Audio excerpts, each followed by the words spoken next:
Day 9. The famous YouTuber. I don't know who or what he is. I opened my eyes slowly, waking right where I fell asleep. Like most nights. My phone, now dead, was still in my hand. That seems like a setup for today. Which is funny because we've been talking about how phones are never used in this game, but now his phone's dead just in time for a day where he'll probably now need it when it's not available. And I flexed my grip around it before sitting it on the bedside table. Quietly, I looked around the room, searching it, wondering if by some miracle that I was somewhere else. Just leave. You could just leave, according to what you know. As far as you know, you could just leave. So this wishing you're somewhere else. It wasn't always this bad. Some days were easier than others for sure. This was for sure a day where I just wanted to crawl back into bed and get some sleep. Alright, do it. Go ahead. You're on vacation. That's all you, bud. Yeah. You could fall asleep in the shower for 8 hours if you want to. It's not even your water bill. I almost scrambled under the covers and laid my head down, eyes still closed. Sleep found me quick again, but it only felt like minutes before I woke to someone coming into my room. There was only one person who had such heavy footfalls. It was hard to tell if he was actively making an effort to stay quiet. He said nothing, instead wandering close to my bed, stopping as if he was trying to figure out if I was awake first. The smell of coffee was enough to make me open my eyes. Sal standing there with the mug held in both hands. Morning. We're in our underwear, Sal. Wow, horny. We're having and I was just, we're in our underwear and we're just asleep, which is a dangerous combination for someone to walk in on. There was a slight rumble in his throat as he spoke, the corners of his mouth twitching upward slightly. Did you sleep well? I brought you some coffee. You know what they say about video games and hot coffee? Oh. Do people even get that reference anymore? Are we too old? We're too old. I don't. Does hot coffee even mean something to people anymore as a phrase? It was a big controversy once upon a time. I didn't have the heart to tell him no outright, especially as he gingerly passed the mug over. With a sigh, Sal rubbed his head. Sorry. Huh? What for? I feel as though I'm overstepping a line by saying this, but I believe you're troubled by something. You overstepped a line when you entered somebody else's bedroom without knocking and then just stood over them while they were seemingly asleep, Sal. That was where you overstepped.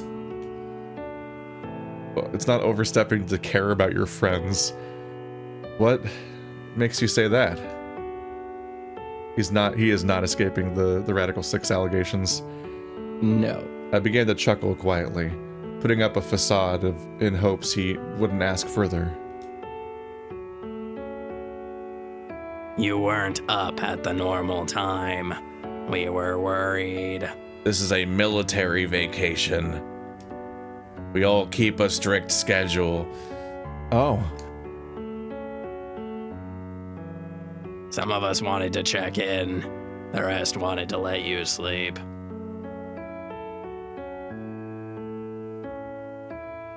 It's why I'm here now.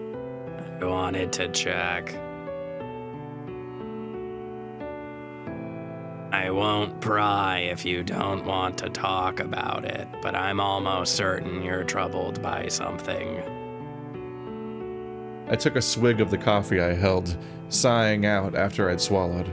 Drumming my fingers against the mug, I wondered how I should answer him, but he continued on regardless.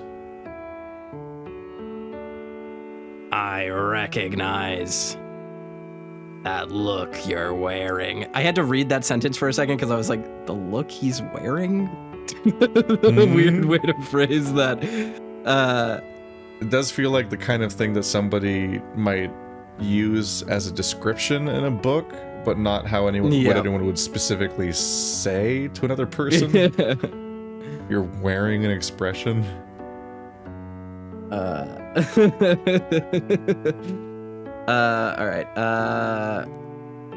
I recognize it from looking in the mirror. Oh, he's so deep.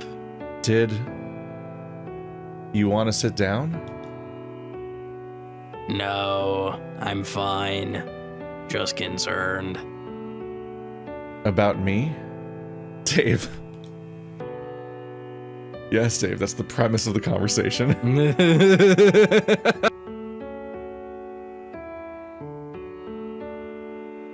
Mostly. I'm not worth worrying about, Sal. At least not about... well, what's got me down. How dare you? Huh? That's not your call to make.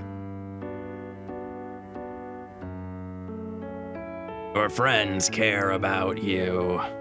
It makes sense that those that care about you would be worried when something's upsetting you.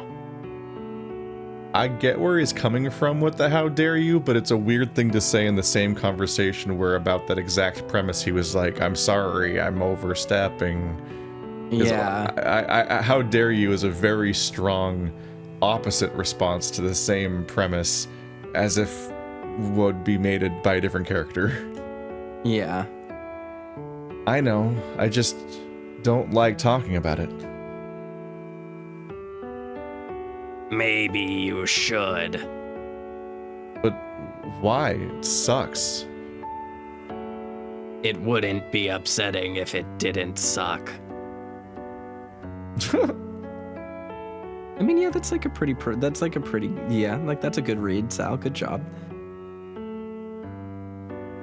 But saying your troubles out loud helps even if no one is around to listen.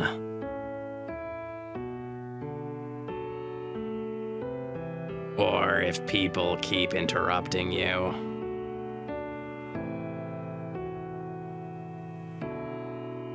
And it should go without saying that if you want to talk, well, I'm available to listen. Thanks, Sal. I'll keep it in mind.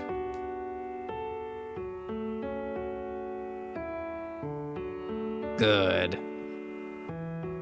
I continued to drink the coffee, occasionally glancing at Sal, who was watching me with an air of curiosity. What about you? What about me? Everything going all right on your end? I don't know yet. It's been a busy past few days. Or at least, busy in the sense of thinking things through. It wouldn't be fair if I didn't offer the same to you, Sal. I mean, if you wanted to talk. Thanks, but... not sure if I have the words yet. If I think of them, I'll be sure to let you know. Oh.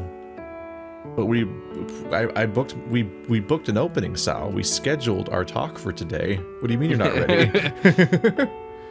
I should let you get ready anyway. And take care of that.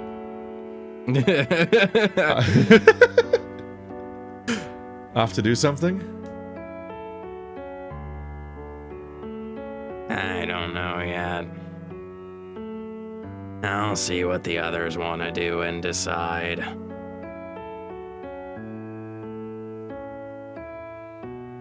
Speaking of, what about you? Probably take a walk. Use the time to find the words to talk about my problem for later, right? Well, alright, but if you want some company... You know. Not this time, Sal, but thanks. You're welcome. I'm extremely tickled by the mental image of that Sal's just so socially awkward and had already, like, steeled himself to have this conversation, that he's doing what I do, where I'm like, okay, well, I already mentally prepped myself for this, so I'm just going to power through with the plan that I made, and when some things kind of contradict that or make it more awkward, it's just going to become kind of awkward, like me insisting on telling a story that I thought would help me get hired at a job interview, because that's what I steeled myself for, and that was the thing that was going to help me get hired. I'm totally going to commit to it. But like in this case, it's Sal committing to this entire conversation while just desperately trying to ignore Dave's rager that's just very apparent the whole time. And he's just like, yeah, just stick to the script, Sal.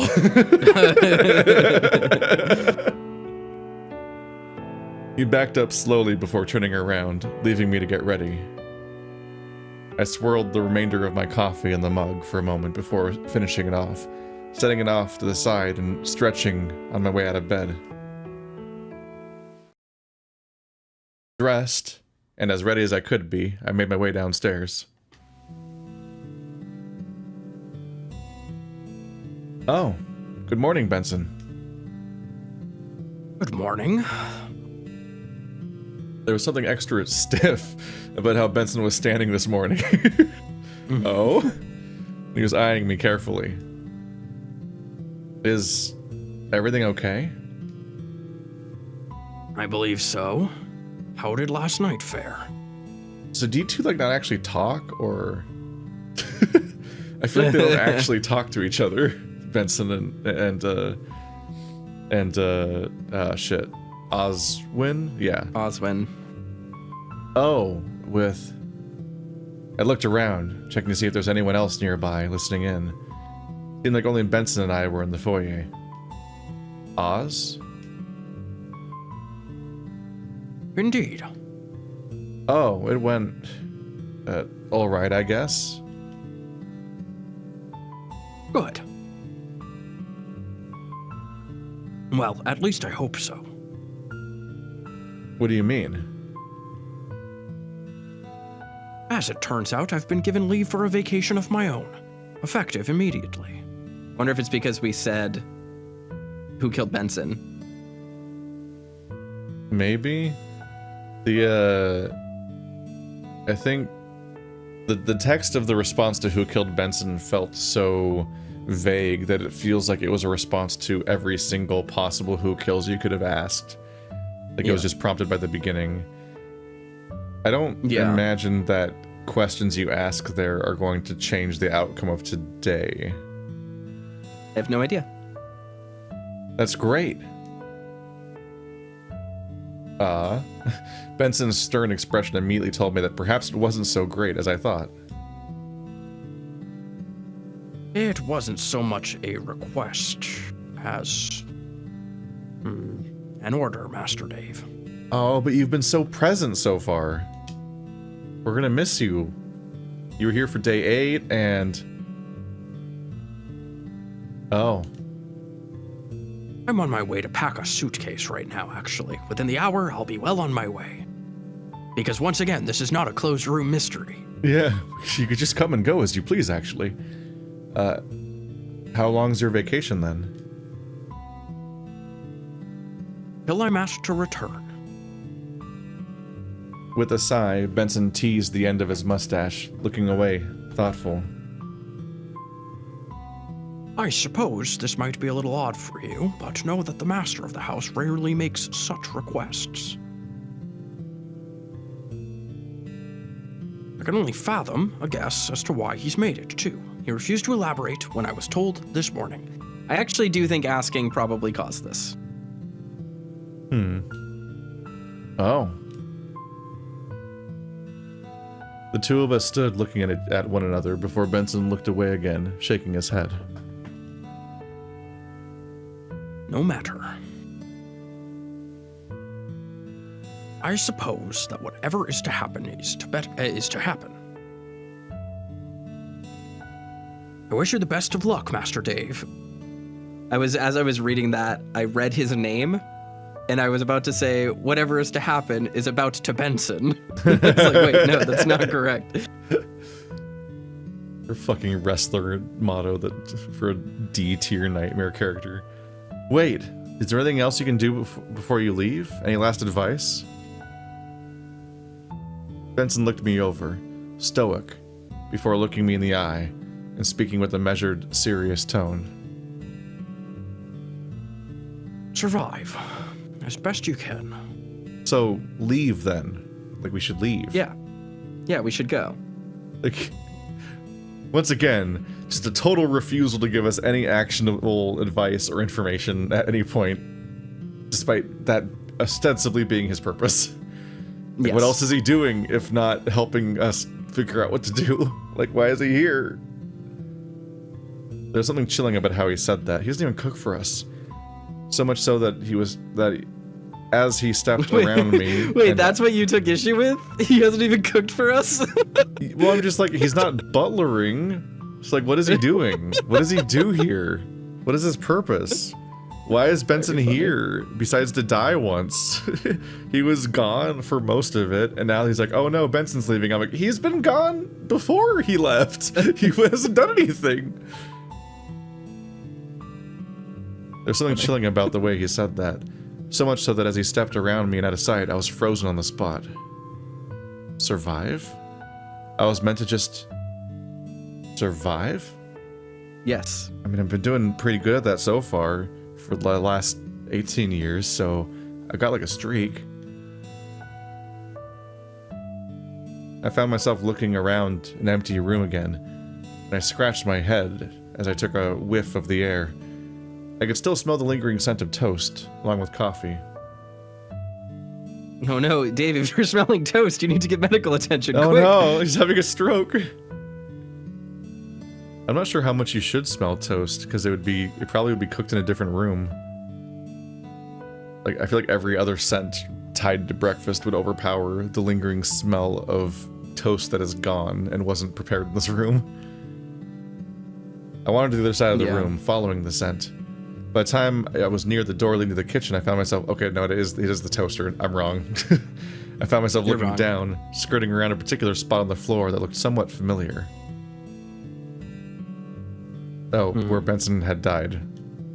Probably, yes. I was like, what's going on? It's feels strange to say.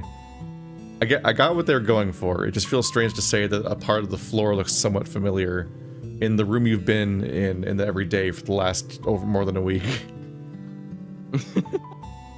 Once again, I was alone, and this time sighed out with restraint.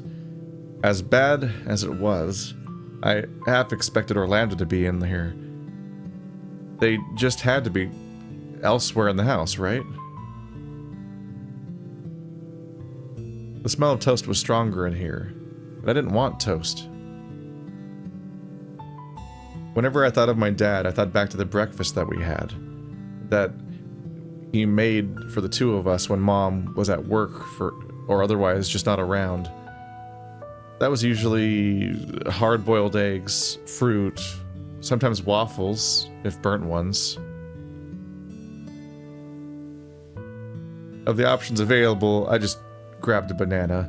Part of me wondered what Dean would have said if he saw me eating this. It's a penis.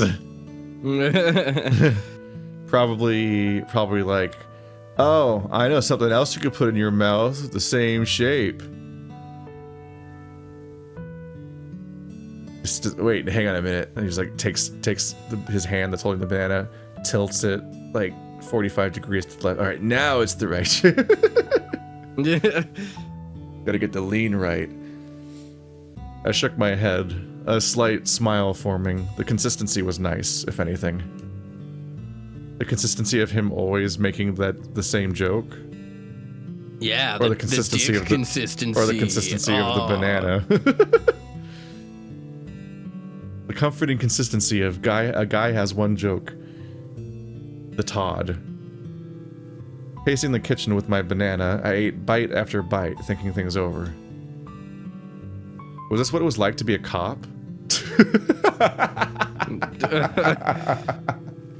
I would hope not. Is this what it's like to be on a date? A date with a cop? Figuring things out? Except that you were potentially at risk of dying on the line of duty? I left the kitchen and found myself outside. Stretching, I felt my spine pop and joints loosen. The plan was to go for a walk, but This is where he starts to I was transform going. into. This is where he starts to transform into the were Dave, like the American Werewolf in London. Oh, the stretching and popping. There's His like spine popping and his joints loosening. That sentence is how you describe a TF. Yeah, exactly. This is onomatopoeia for cool art. Is this our first time being out front since the prologue? We've like never. I feel like we've never come here. We haven't come out to the front, I don't think. Yeah. But Gonna go for a walk. The front yard was expansive. The driveway leading further down out of the sight beyond the trees.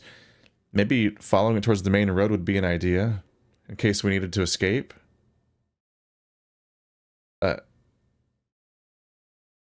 Maybe using the route for leaving would be an idea if we wanted to escape. Okay. Very good, Dave. You're doing great. You're very clever. This is what it's like to be a cop. smart boy. It's actual Sherlock Holmes. More of a BBC Sherlock.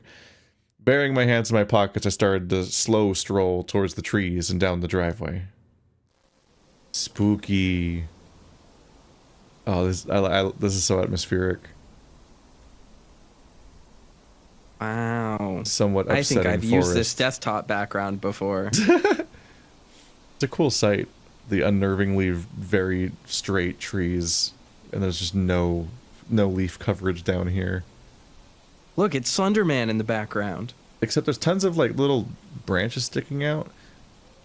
How does that work? Are those just like old branches, or are these old groomed trees that are forced to not have branches this low? I imagine that as the canopy gets higher, they don't have a use for having branches down here anymore or something. Yeah. I don't know. How do trees work? It was quiet. Even the sounds of insects and birds were muted, almost as if there was this silence that draped over the place. And then I started hearing this static noise. Light filtered down from the canopy above, lighting my way down the winding driveway. Everything looked the same. Around each turn seemed to just be more driveway. If I had my phone on me, I would have been able to check how long I've been walking, but it felt like a solid hour with no headway. When I sigh and look back, the way I'd been looking just the same.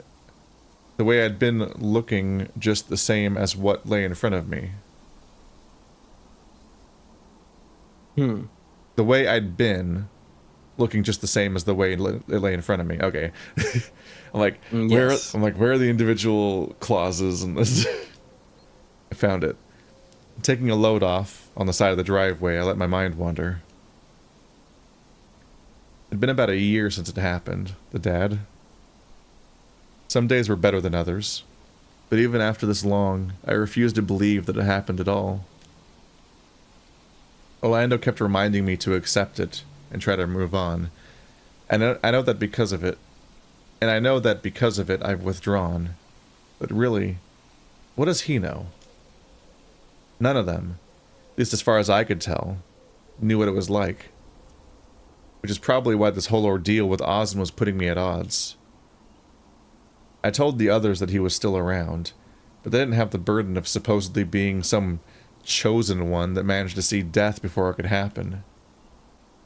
At least until I could figure things out, I was in this by myself, because I've chosen not to tell people everything.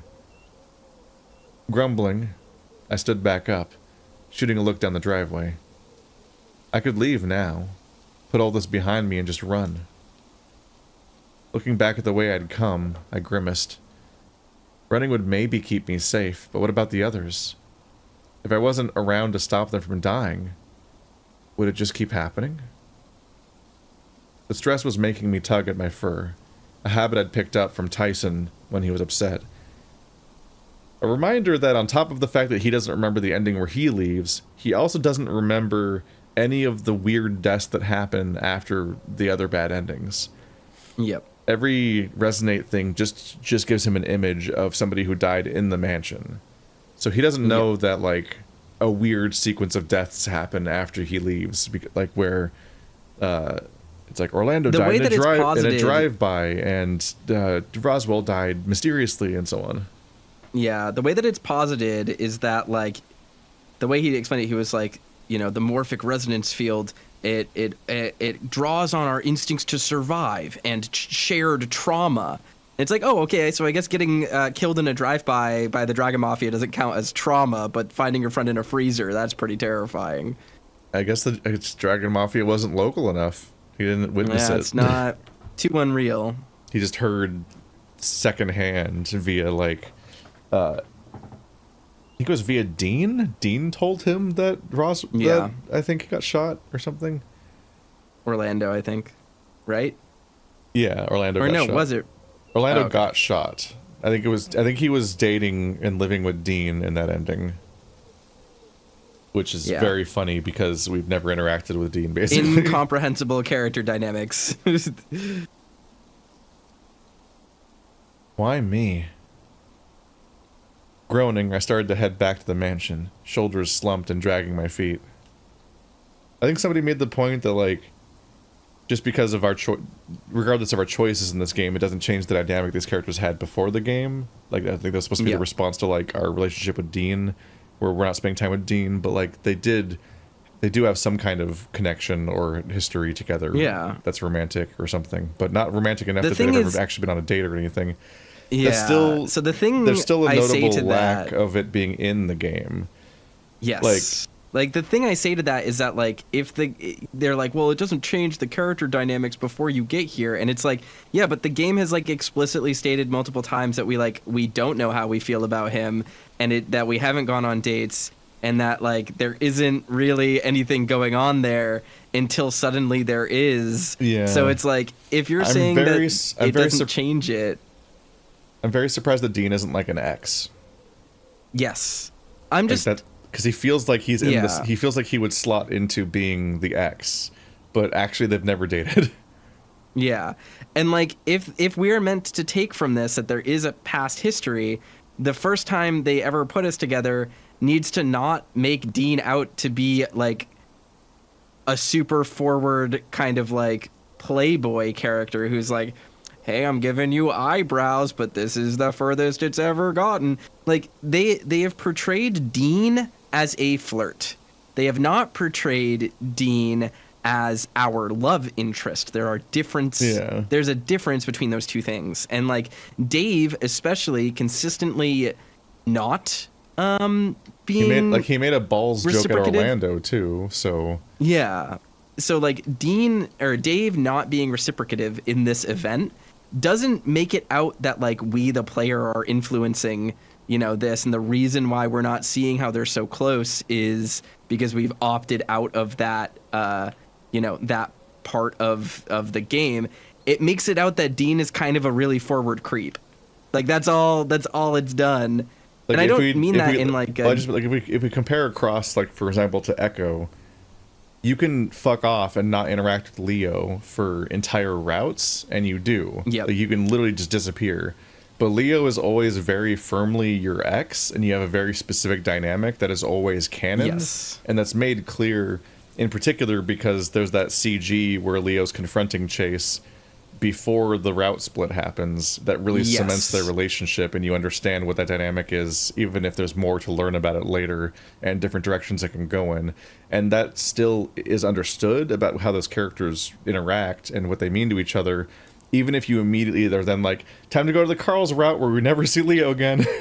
Yeah, exactly. Whereas in this game, if we're not in Dean's route, so I don't know what happens in Dean's route that might cement this or otherwise, but, like, it makes it very confusing when there are endings that suddenly are like, and then I moved in with Dean because he was my one true lover and so on. And it's like, but we've never dated, and it was established that we never dated, and we have no apparent dynamic or interactions that would there's anyway literally give no us a relationship. charisma or spark or chemistry between us at all Yeah. in the scenes that we do share. What does happen is we keep getting explained that Dave is vaguely into, or that Dean is vaguely into Dave, but almost verbatim with the same words almost every time. Like, Yep. we essentially get like the explanation told over and over again that like he's super flirty and forward, but he's into Dave specifically, but they've never dated, and he's old fashioned and will only pursue a relationship via an actual date, but he constantly makes sex jokes anyway. And then those notes just keep repeating. Like, it's not progressing. There's no additional depth to it or history that has been revealed. So that just doesn't add up. Yeah. Like, what we've been presented with in the game doesn't naturally lead to like, oh yeah, I guess that was the default thing that would happen with Dave if the bad ending happened and everyone went home. Like, he probably would just end up with Dean. I'm like, no, he wouldn't. He'd end up with Tyson at the very least. Yeah, exactly. So like the idea that this is the default that like our character is going to lean back on just doesn't make a lot of sense, because Dean is not the character we're like, you know, defaulting to in even the context of the narrative. I find it is interesting because the game gives you the choice between Tyson and Dave. Them having two different 4-letter names that are almost the same letters is driving me insane a little bit.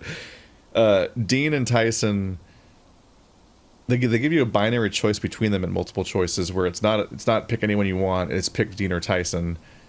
And in those moments, we've been picking Tyson every time. But I guess it just feels like endings like that should have an alternate writing that takes Tyson into account. Because if you suddenly put us with Dave, if you suddenly put us with Dean, it just doesn't line up with the narrative we've experienced so far. Mm-hmm. Which to some extent just kind of reinforces the idea of like, I don't know how much of it is a good idea to really have this many choices in a visual novel, just in general. Mm-hmm. Like, I keep thinking about the idea of, like, for example, if I wanted to try to adapt Cape Escape into a visual novel, like, how would I approach that? Like, it's a fun thought process to go through, regardless of how realistic it is. And one of the primary things that comes to mind is that almost every choice I would introduce would almost always be, like, fail states. Because the idea of having to branch the entire narrative, or if not branch the entire narrative, like, branching the narrative is both more ambitious and safer at the same time. If you branch the narrative at a choice, you know what the players have experienced.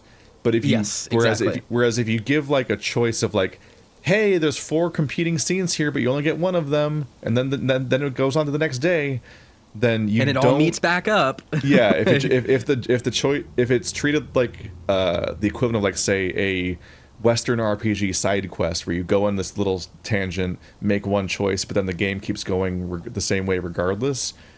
You have to, like, really carefully go back and account for every single possible permutation of what the players were experiencing and try to understand what combination of things they've seen up to that point. Yeah. Or the game will very quickly make it clear that it's not accounting for that, because you'll have contradictory narratives, or different characters, different players will have completely different reads on the characters based on what fragments of the story they experienced, but not necessarily in like the intentional kind of way, just kind of like in a confused, fragmented kind of way, to the point where it makes you wonder, like, when it gives you branching stories, does it expect you to load your save and play every single variation in your one go, or do they expect you to play this game like an RPG where, like, you role play your character and you get the end and you get the routes that you get and you commit to those choices, like Disco Elysium, because those are contrary ways of experiencing a story. And one of them, like, not knowing what the game expects out of you out of those ones can be very different, but it's also fixable, because, like, if you did want people to experience every branch, like, hang out with everybody, then you do just frame it as one of those hubs where you just have to exhaust every option and then it moves on. Yeah. But some of these aren't that way. They're exclusive to each other, which means increasingly you don't know which scenes your players have seen. Yeah. I think that again, I've mentioned this visual novel many, many times, but Raging Loop does this extremely well. Like, the way that it manages its flowchart and the way that it manages all of the different routes that you do, the way that it uses flags and literally signposts them to the player as keys that you collect through the game to that, and it then tells you, like, hey, in order to select this dialogue option, you need key 17. And, like, it will signify things that you need in order to interact with things when you get them, so you understand what your choices do. Like, that is how you do this kind of signposting. And this isn't even a password issue. This is just like a flag-based visual novel that doesn't have a flow chart that is serviceable to the player issue. And this is another thing that I think that VLR does really well, is just like, you have a flow chart, you can see where the decisions are making, and it's giving you clarity, and you don't need to guess. And, like, because that guesswork isn't actually gameplay. It's not really investigation. The way you solve this problem and figure out what you're supposed to do is to click to every single option that you made a save point at and hold down control until you hit dialogue you haven't seen. Like, there's no actual gameplay there. There's no real investigation. It's just busy work. Surfacing that flowchart to the player solves a problem with this medium, which is just flag-based visual novels in general. So if you want to do something like this, you need to account for the information you are giving to the player, not only how the player catalogs this information, but how the game catalogs the information as well. For me, the thing I hate about Virtue's Last Rewards flowchart isn't the flowchart itself. I hate that the decisions are pretty much exclusively not like normal decisions. Like, it's not like, oh, did you take the gun or not, or something like that. It's all like, oh, it's one binary choice that takes place in the same room every single time, which means, like, the branch. Sure. When you try to mentally conceptualize what branch you're in, you're like, this is the one where I voted yes, no, yes. I'm like, what the fuck does that mean narratively? Where the fuck are we? What characters are there? Like, compared to both the sequel and the prequel to that game, I hate the choices in Virtue's Last Reward. Oh, see, I really like these it. coin flips, and none of them are like narratively motivated choices, especially since you have to do every variation anyway. Yeah, I like that because I liked going through them and saying, like, okay, this is the game where the consequence was X. This is the game where the consequence is Y. And, like, that's just a very simple way of doing it. I think Raging Loop does it significantly better. I like it when a visual novel's choices are narratively contextualized and aren't just that. I just think VLR does that as well, because it's all contextualized as a game that you are trying to counterplay, which is interesting to me. It's just that when you have 20 branching points that are all the same choice, it's incomprehensible to actually trace back. Like I played the game not only as a thinking, feeling adult paying attention, but also with a second person playing with me. And frequently we were like, I don't know, which branch is this? Like, when you start going back to do the later unlocks to solve problems that you couldn't do originally, you're like, what fucking timeline is this? Who's alive? Like, what does that part mean? Like, definitely. I follow what you're saying, yeah. Because you can't conceptualize it as like, oh, that's the one where we tried to leave Silent Hill, and there's no narrative context for the choice that's you can say out loud reasonably. Yeah. No, I feel that, but I think without just saying, like, password would be better if it was other games. Like, this game is juggling so much information at any given point in time, while also seemingly being unconfident about how that information is being portrayed to the player. And, like, again, it all just boils down to how this game is communicating its story and just how shaky the foundations of that storytelling really are. Yeah, I've heard a lot about it getting better later. And a sort of, like, repeated refrain I've heard from several people that like this game is that they say, oh, yeah, I don't really think about the first week. And I'm like, that's interesting. It might just be a relic of the fact that it's a game that was developed for over a long period of time. And if you're if you're in the Discord fandom of a game, for example, then you're interacting with it and you're all, like, collectively digesting the new update together over and over again. So it might just be the fact that at this point from their perspective, the beginning of the game is much older than it is from our perspective. Like it happened years ago from their perspective. But it also might just be that like there's a lack of impactfulness and a lack of character scenes and like a lack of like it just doesn't necessarily accomplish much. So it kind of feels like we're still getting through the intro to the part that is what other people think of as being password. But it's been it's just fascinating time. It's really fascinating to me that it takes until day 9 for this entire subplot of like, I know it was mentioned before, but this is like the first time in the narrative where Dave is really like, oh boy, my dead dad who has been signposted multiple times. I'm kind of sad and fucked up about that. It is literally the first time. This is very weird that it took this long to get what feels like a core part of this character's character arc, if he's really this depressed and upset about his dad being gone, that other characters are finally starting to notice. Yeah, there's I can't think of another narrative I've played recently that would suddenly surprise, like, oh, yeah, Cameron's a little fucked up, is introduced like a third of the way into the narrative. Like, would be a bit weird. The character's personal issues are often relatively surfaced the moment the first stressful thing happens, or it's the way that they interact with each other surfaces this information. Whereas Dave, we know he sleeps a lot and drinks a lot of coffee.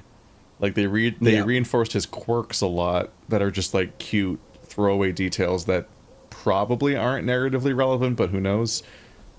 He sleeps a lot because he's depressed because his dad is dead. He drinks coffee a lot because his dad drank coffee. I bet that's what it is. Yeah, that's like if his behaviors are tied to his dad, that's interesting because they have not been telegraphed as being trauma responses. Yep. And they don't really read as that. He doesn't, in fact, generally speaking, aside from the relatively recent spike of people constantly babying Dave like he's TJ, Dave hasn't really seemed like somebody that was in any way particularly vulnerable or needs to be taken care of, or that people handle with kids' gloves. Like, that kind of started suddenly coming up recently. Yeah, which is only beginning to telegraph the idea that he's dealing with stuff, which should be really apparent because we're him. Exactly. We're living his inner monologue. So if he thinks about his dad all the time, he should have thought about his dad at some point, like a lot more, because we know what he's thinking, supposedly. It almost makes me wonder if maybe that phone call should have happened a week ago. Mm-hmm. As I trudged back the way I came, I wondered what Roswell's take on this would be. He always had an interesting way of seeing the world, and maybe being a bore would make it easier to have a read on Oswin. I smirked, the in-joke flashing to the front of my mind. With how often we said racist to one another, I was starting to wonder where the actual line was drawn. Is Dave actually a racist? Is that what we're finding out? What? The joke premise we had from like 7 episodes ago is coming back. I do remember that is a bit of a high school dynamic, is the joking about being racist thing coming up too often.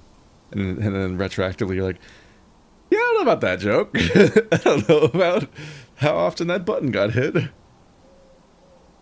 By the time I reached the front of the house, I was tired again. Be it the rough night or the walk, I wasn't sure which. Either way, I was ready for something to eat, or at the very least, another chance to sit down. My hand went to my pocket to check my phone, patting it down before realizing I'd left it up in my room to charge. Was it lunchtime? I wanted it to be. I wandered back inside and heard people nearby. After having missed them for breakfast, I was eager to see what they were up to. Those are faces. Y'all having a fight again? With how quickly people get worried about each other disappearing, do you think that they might be really freaked out that Dave vanished for hours, apparently? Because he just walked away for all morning? Yeah, definitely. As I entered the room, I saw a heated discussion led by Haas between the two others he was nearby. None of them seemed to pay me any mind as I entered. By comparison, though, the others were in a pause in their conversation, with Orlando looking anywhere but the other two he was sitting near. "Oh, Dave! Perfect timing!" We all thought you were dead. "Yeah. Perfect timing for what?" I eased closer, carefully, wondering if I was about to get wrapped up in what I was about to get wrapped up into. "To tell these two off. They're being mean." "Oh. Guys, being mean is bad." All right. Roswell saying he's not being mean. Instantly Immediately suspicious. do not trust him about that conclusion. Nope.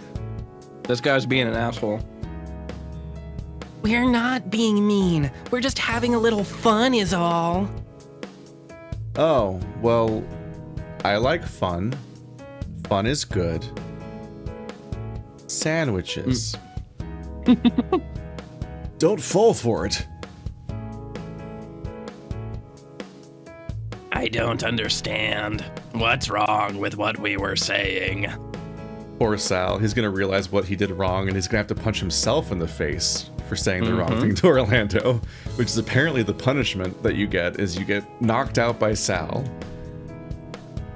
If you have stuff in your beard, someone should tell you. Orlando grumbled to himself, shaking his head before resigning the point. "Oh, by the way, what's the time? My phone's dead."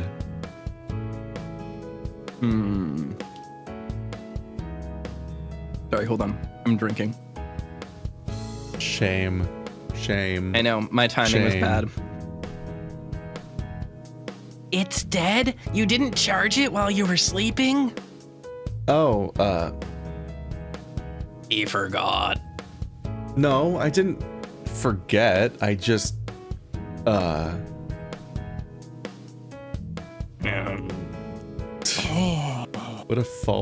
what an unnecessary interaction. It's just like, yeah, I was holding my phone when I fell asleep. Whoops. Just say that. Just say it. It's not a. So, lunch? It's lunchtime, right?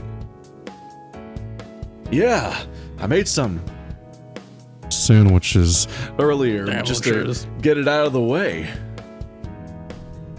Hold on, have you all eaten? For the most part. We looked around for you, but figured you couldn't have gone far. I thought they were so protective of him. What if I'd been killed? Dave, you could have just not gone into the woods if you were worried about that. You fucking idiot. You fucking moron. I snapped out suddenly, causing the three of them to look quickly at one another before facing me. I mean, this is on you, Dave. You're the one that was like, we have to have the buddy system. Someone might murder somebody else if we ever turn our backs on each other for an instant. Also, I'm gonna wander off by... And you're gonna treat this like other people's problems when you're the only person. He's snapping out stressfully because he is shouldering this massive burden, but it's a burden that's poorly conceptualized and he barely understands it, and he could just tell people. He's not telling people because he wants to not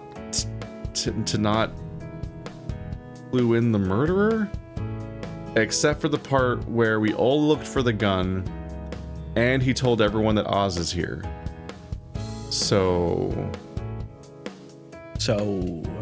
he's pretty much already, like, if you are the murderer, Dave has managed to thread the perfect level of lack of information that you have already been tipped off by him, but he also has thankfully not actually explained the situation to everyone else.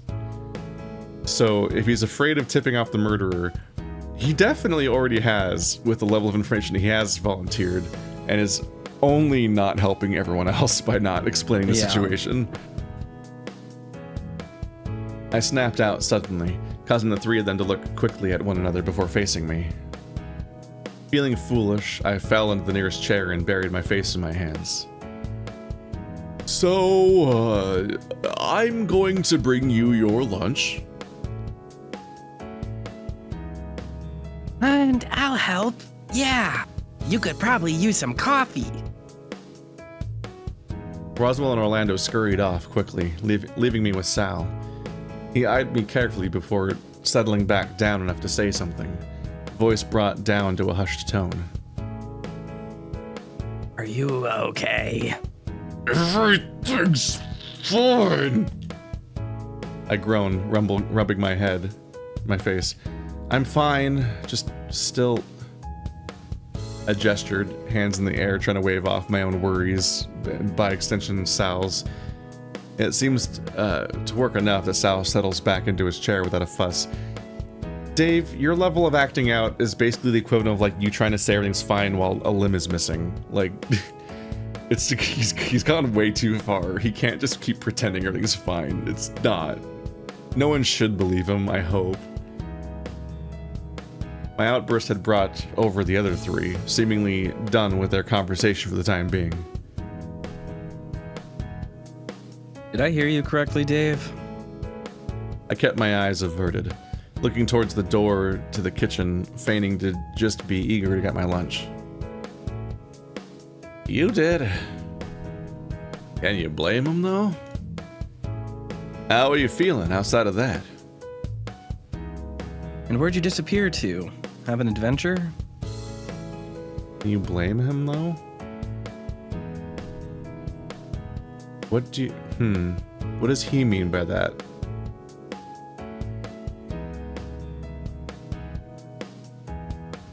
Does he... I couldn't tell you. Can you blame... First of all, can you blame who, though? Haas or Dave? Haas for hearing, or Dave for lashing out? And if he means Dave, what do they think is the context for Dave being stressed right now? Yeah. Because they don't know what he's dealing with. So... Tyson and Roswell's fight from 2 days ago? Remember the pumpkin? Whatever happened to the pumpkin? If you said, remember that time in this game where there was a pumpkin, I would say, no. I don't. Illusory Wall sent me a message just about the pumpkin, which was very amusing. He sent the screenshot that's just like, Dave says, I figure we cut the top off, scoop out the insides, and, you know, do the thing. and Illusory's like, I thought he was saying that they're gonna take turns fucking the pumpkin. Like, what does that sentence mean? Yeah, exactly. It's very funny. I just decided to wander around for a bit. After I got up, I had a bite to eat and figured I'd walk down the driveway and see what I missed when we arrived.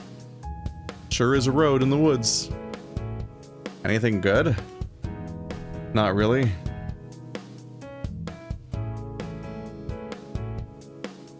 There wasn't really much between here and the main road from memory, but that was some long driveway. You're telling me. I didn't even make it to the main road. No surprise, but explains why you were missing. You just let us know where exactly you're going next time. Unless it's that secret place I told you specifically not to let anyone know about. And that I said I would check first. Okay, sorry. A couple of us were worried. Good thing you stuck to a path, though. But as Haas said, try and let someone know where you're going next time. I rolled my eyes. I understood why I might have been coddled like this, but no one really kicked up a fuss about Roswell heading to the forest by himself. What?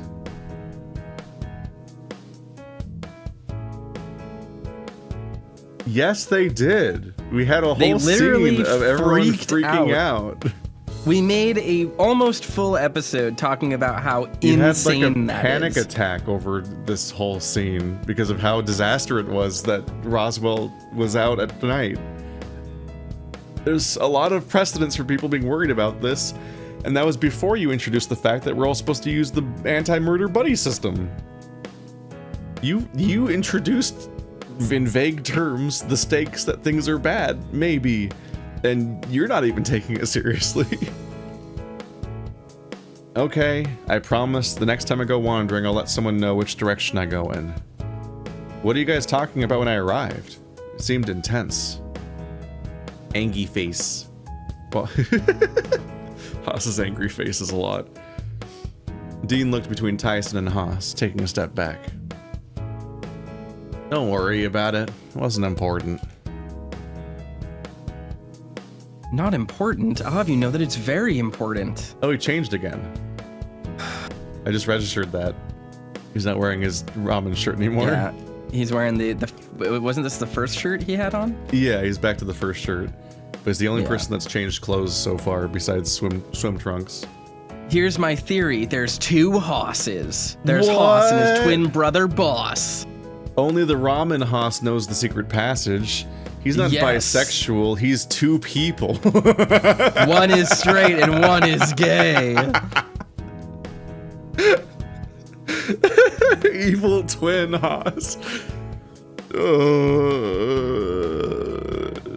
If you just started typing a comment that's like, funny you should say that, time code winky face, playing coy with it, you're not coy. You're just spoiling it. We know what that means. Yeah, delete your comment. Don't actually answer that if it's the case. But yes, having one character suspiciously change between two costumes throughout a game when no one else does is potentially evidence and not just and not just a funny, quirky Easter egg shirt. What is important? Some show Haas wants me to watch. If it's anime, it's not. Something about evil twins. Apparently some guys pose at each other and all have the same name. JoJo no Kimi no Boken. I was gonna say it's JoJo's, right? Mm-hmm. Everyone strikes poses and they're all named JoJo.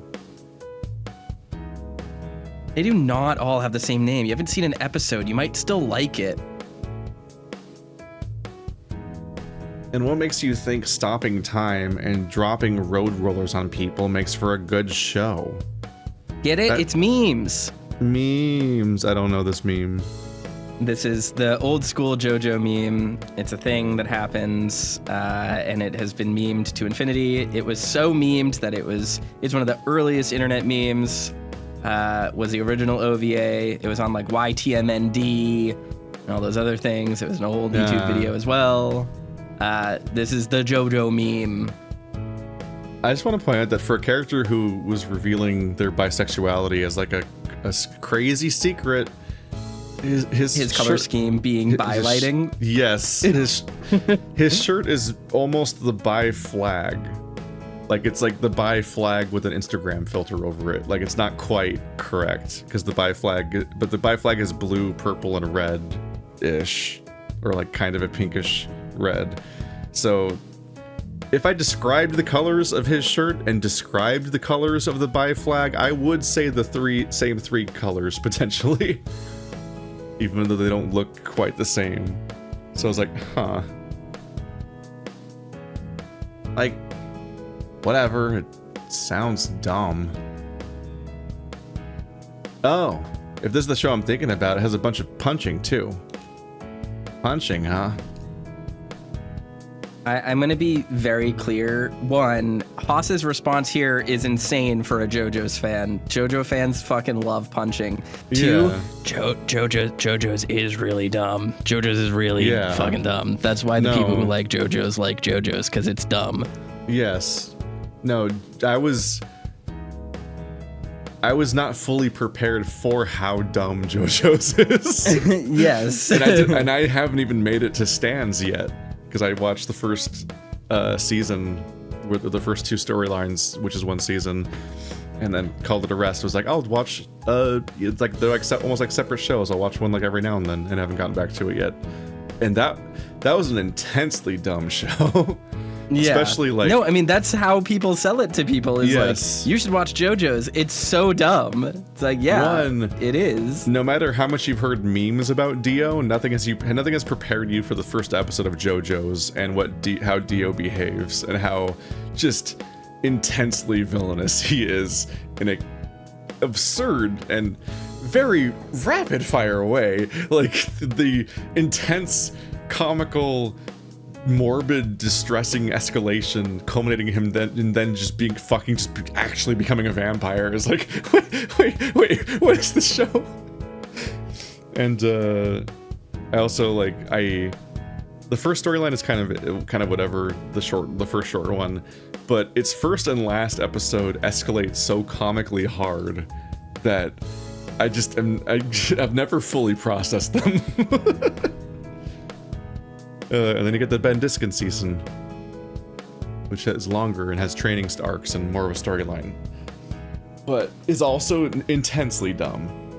And it's also like whenever you've joked about like an anime where an entire 22-minute episode takes place over the course of like what is essentially like one stakes racing moment in a fight happening, but it's so stretched out so much by all the reactions and the tension and the yelling about it and so on, and that sort of like Dragon Ball filler joke sort of way. JoJo's will do that extremely on purpose. It'll do a breakdown of the 5D chess that's happening, of the way somebody's climbing a cliff for an entire episode, and there will be 3 plot twists. It'll just keep like, that's the level of nonsense that whole show is all the time. Yeah, it's a ride. I'm thankful to watch it dubbed, because it would be a frankly exhausting amount of subtitles to read through of just explaining plans for the entire show.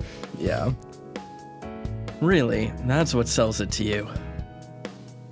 Well, makes sense he'd be more sold on that. Wow, what a weird fake JoJo's fan being there for the fights. Hey, I've not watched any of your cartoons before. Cut me some slack. Anime. Oh, fuck it's you. It's called anime. And it's anime. Art. Unlike other cartoons, which are for kids. Like it's like the double insult of like, by drawing this line, one, you're falsely implying that Western cartoons are for younger audiences, while also misrepresenting the target audience of the anime itself, which is younger audiences too. It's whatever, same thing. Haas's eyes bulged for a second before Dean chimed in, trying to curb the conversation. Once again, as always, Tyson is always right in every exchange. Everyone else is always in the wrong. So, Dave, what are you planning on doing today? I was just planning on working on my video essay about how JoJo's is stupid and bad. Want to help? I looked between Haas and Tyson before addressing Dean. I think I'm just going to keep my options open for now. Fair enough. If you want some company, though, feel free to come bother me. Otherwise, I'm probably just going to tag along with these two and check out this cartoon. Ignoring the fact that it's not a cartoon, I wouldn't have picked you to be interested, Dean. Haas, do you want friends or not? Haas, you don't sound like you want friends. I have known many a Haas in my life, and they are the reason why I am fluent in Japanese and no longer watch anime. Just putting that out there. Putting it out there. Toaster, who is fluent in Japanese and has lived in Japan, gets deeply frustrated, for the record, whenever anyone talks about Japanese culture or anime, but specifically because they act like Haas and yes, don't know what they're talking about basically ever, but are confidently wrong all the time. And like the state of people discussing Japan or anime in the West is so off base, and the elitists that are often gatekeeping are often the most incorrect about everything they're talking about, is what has been my takeaway over the last year. Yep. And most anime fans have poor standards and bad taste, so yeah. Yep. What? Not allowed to try new thing? I'm allowed to try new things, right? least I won't be suffering alone with this. I looked back over to the door leading to the kitchen just as Roswell and Orlando were emerging from it. Roswell had a mug, and Orlando had a plate stacked with a couple of sandwiches. I wandered away from the other three towards them, seemingly joined by Sal on my way over. One coffee. And 2 sandwiches. You were sitting at a table, so I don't know why you got up.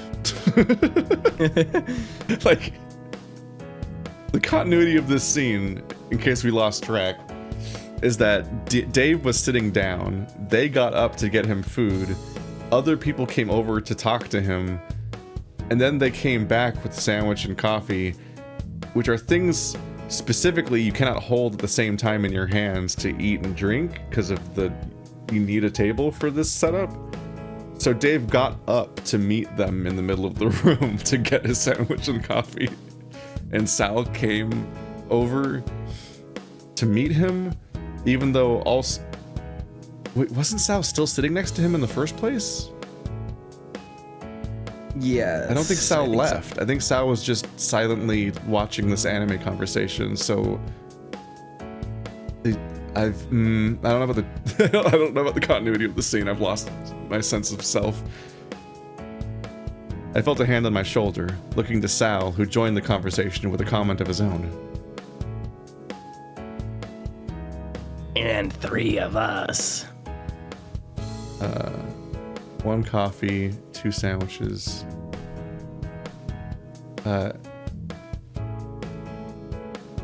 What? 1 coffee, 2 sandwiches, and 3 of us. Yeah, but I guess he means 3 friends, I guess. I'm like, there's 4 of us, Sal. Roswell, Orlando, and Sal. Yeah. Yeah, I'm just like, Sal, there's 4 of us. Are you okay?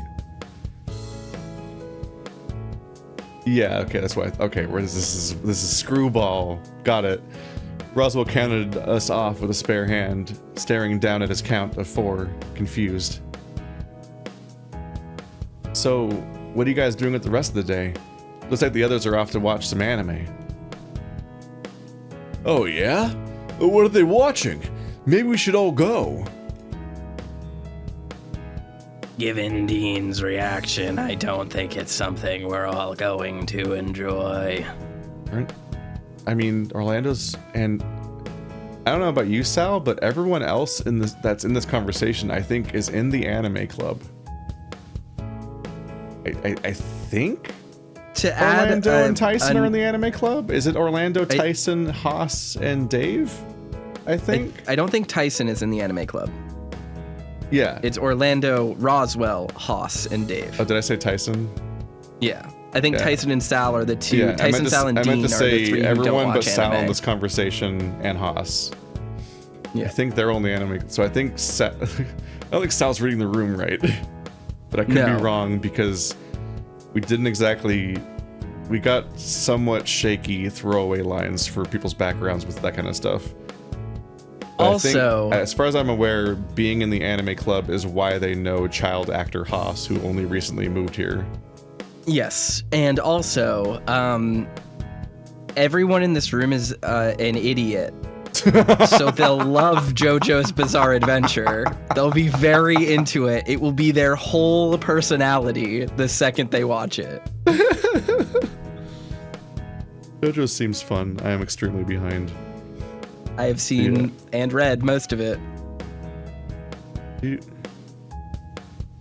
I feel a little left out in that I feel like the only person that doesn't like the art style. Even though, oh no, I hate the art style. I think it's hideous. I do not really appreciate the art style. I appreciate some of the protagonist designs I've seen, but almost universally, I don't like the look of the manga or the anime. And it makes me a little sad because gay people especially seem to love the art of it, and I'm like, oh, I don't get it. I never. I'm so often outside of queer culture and taste that I'm just like, I don't. Yeah. This isn't an upside. No. I don't want to be excluded. the huge, like, the degree of like hyper masculine metrosexuality in JoJo's is actually very off-putting to me for some reason. I don't like it. I don't think it feels right. I think it feels like, the thing that I have like talked to people about is like, it feels like drag without being drag. It's a trip. I get why people like that. I don't. I hate that level of camp. I find it so hard to identify with. No, I don't really like the Pillar Men. I don't really like most of what I'm looking at. I do enjoy the 3 first JoJo protagonists' designs. I hate the third one. I like the second one. The guy with the hair hat. You don't like that one? Yeah. I do really enjoy Ben Diskin's Joseph, I think his name was. Yeah. Joseph is my favorite JoJo. He's pretty good. And I enjoy that the first JoJo is just a Belmont. He's just a Belmont. I'm like, wait, what's happening? Like, it makes sense. His design retroactively makes sense when you realize that it's going to be a story about vampires, apparently. But you're like, why is he a Belmont? Like, okay. Well, it's more that the Belmonts are based on JoJo. Are they? So, yeah. That would make sense when I'm looking at the. Because I have my Richter amiibo over there, and it fits. Is JoJo older than Castlevania? Yes, significantly. Whoa. That's a trip. Yeah. JoJo first came out in 86? My God, the creator's such an old man now then. He's literally like 75. Oh my God. But he looks like he's like 30. Like, I'm not joking. He's like Kojima. Kojima turned 60 this week, and I saw a picture of him and was like, what the fuck? Here, I'm going to show you a picture. I'm going to show you a picture of the creator of JoJo. This is a relatively recent picture of a nearly 70-year-old man. What the fuck? Yeah. I don't look that young. Yeah. I don't. Yeah. This is a personal attack. I'm gonna show you another picture that will probably be very shocking to you. Let me find it. This comes with a tweet, a fascinating tweet. I don't know what's happening today. What are we doing? It's just Kojima. It's Kojima in sunglasses. You can read the first line of this tweet and then look at the picture. On August 24th, I turned 60 years old and celebrated my 60th birthday. That's what a 60-year-old man looks like, apparently. Yeah, just a strangely redundant sentence. Yes. But yeah, he looks young. He's just a forever young-looking vampire. I feel like I already look 40. Like. Yeah. God damn. Okay. But yeah, next time I'm gonna find out that Kentaro Miura died looking like a fucking 17-year-old. Like. Yes, exactly. I'm just like, what? Okay. Haas picked out something to. I don't know actually, but if I said road roller. Oh. Bold move on his part. Okay, Toaster sent me a picture of Kentaro Miura before he died, and it seems like he did indeed just not age too. What the fuck? Okay. All right. Somehow, I think that's either going to do very well or very poorly, depending. I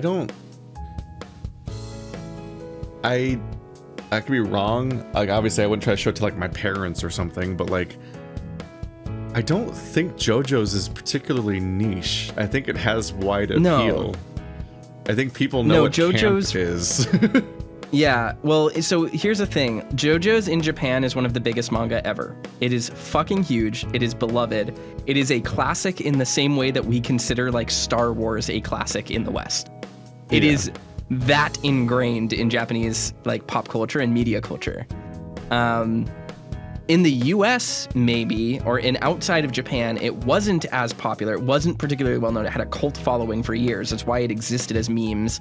That's why this like road roller thing is coming up, because that's how most people knew of JoJo's until the anime adaptation started. And then it just fucking blew up. JoJo's is one of the most popular and most profitable anime in the world right now. So it is not very niche at all. Yeah. Maybe if the timing of this being written dates back far enough, it might predate the anime?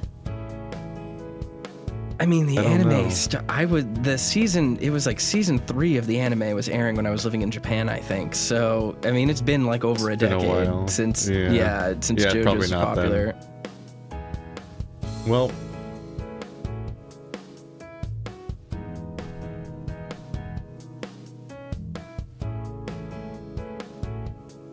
Is it that bad? well, if I remember correctly, the first scene of the first episode, well, It was me, What? Dio. Probably better you don't know, Sal. Well, at least we know that's off the table as a joint activity. why? Let's go watch it. It's a cartoon. Yeah. Just hang out with your friends on this vacation for friends. Yeah, but hey, while they're doing that, you guys must have something in mind, right? I was considering a swim, but now I'm not too sure. I'd still like that lesson, if that's all right. And we have our pre-scheduled conversation to have. Yeah.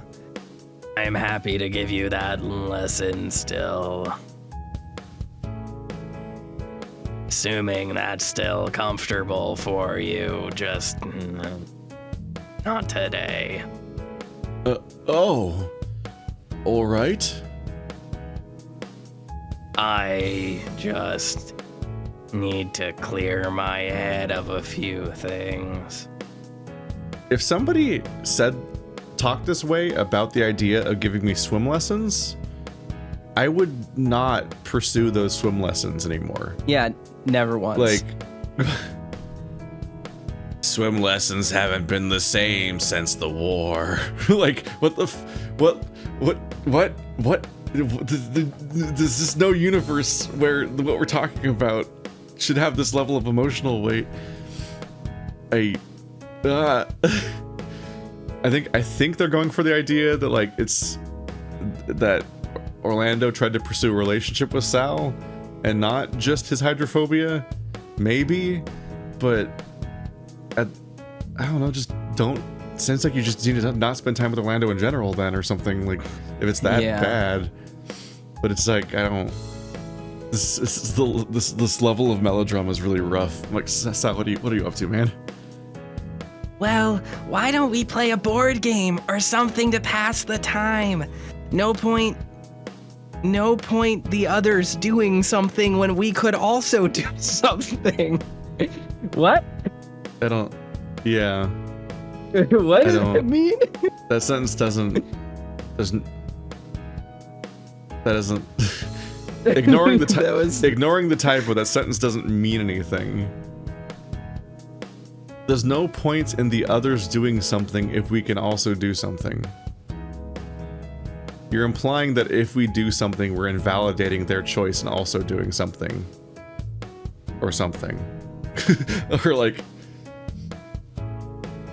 I can replace it entirely with something else. Like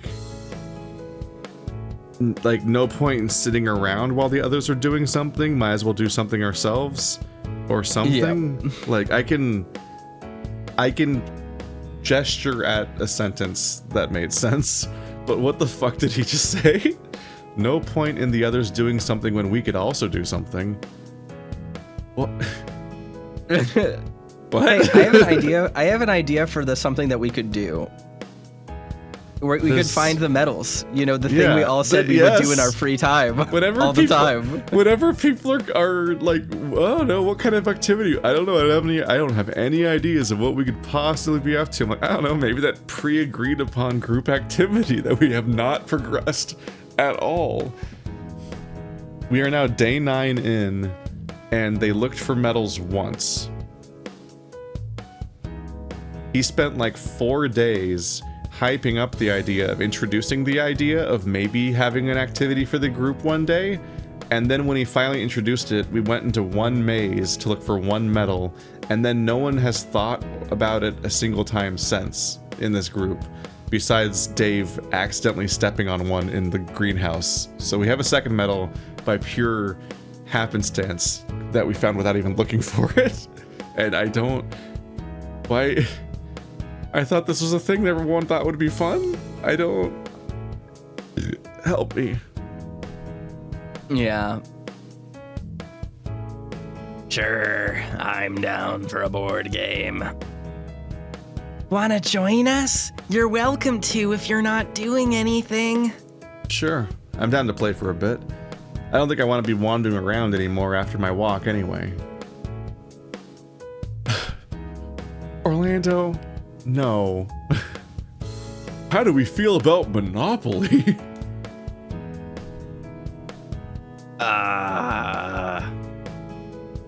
Or Clue. Get it?